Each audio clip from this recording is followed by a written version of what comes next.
Let's run over to the wideout position. I got a couple of starts here. An interesting one, someone we were not starting at all in the middle of the season, but he has turned around in a major way and has a fantastic matchup this weekend.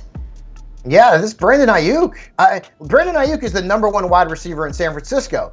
Deebo Samuel has had 9% of the targets over the last 3 games. And now Aiyuk is the guy, right? Because they're using Deebo more out of the backfield. Kyle Shanahan is getting creative with him. But you look at the numbers, 18-plus fantasy points in 3 of his last 6 games for Aiyuk. He has seen a bigger target share, as I mentioned, than Deebo Samuel, and he's got Atlanta this week. They've allowed the 2nd most fantasy points to wide receivers since week 9. So Brandon Aiyuk is a very nice wide receiver, too, in flex. And then I also like Chase Claypool. Now, he's a knucklehead. He's immature. He needs to grow up.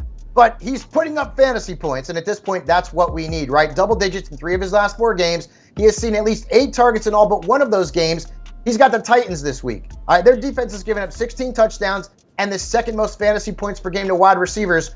So we will forgive Claypool's immaturity and start him in what is a very good matchup. I'm also playing Amari Cooper. How about them Cowboys against the Giants? And I also like Van Jefferson with OBJ dealing with the COVID-19 situation against Seattle.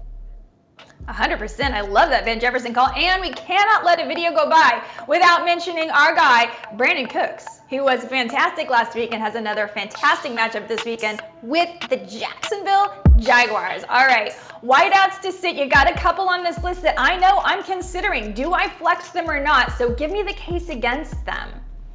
Right, a lot of folks out there are going to have to probably play Michael Pittman Jr. He's been good this year. I mean, listen, he has been the best wide receiver in Indianapolis, okay? But lately, he has averaged fewer than 11 fantasy points over his last 4 games. He's got the Patriots this week. Now, the Patriots are going to do everything they can to stop Jonathan Taylor. Maybe that takes away some of the focus from Michael Pittman, but New England's defense has allowed just 7 touchdowns and the 5th fewest fantasy points to receivers lined out wide this season. So if you start him, maybe temper expectations. And the same thing goes for Marquise Brown. His numbers have also tumbled lately.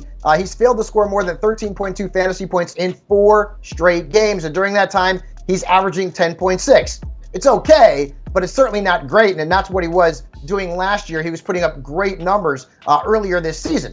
Now, the matchup is also a problem, right? Because Jair Alexander is getting healthier for the Green Bay Packers, and you don't know if the Ravens are going to have Lamar Jackson or not. If Jackson plays, I like Brown a little bit more, obviously. If it's Tyler Huntley, Brown could be a fade for me this week. I'm also going to bench Kenny Galladay. In fact, I'm going to cut Kenny Galladay. I cut him in a couple of leagues, and it felt really good. And I'm also going to sit Julio Jones against Pittsburgh.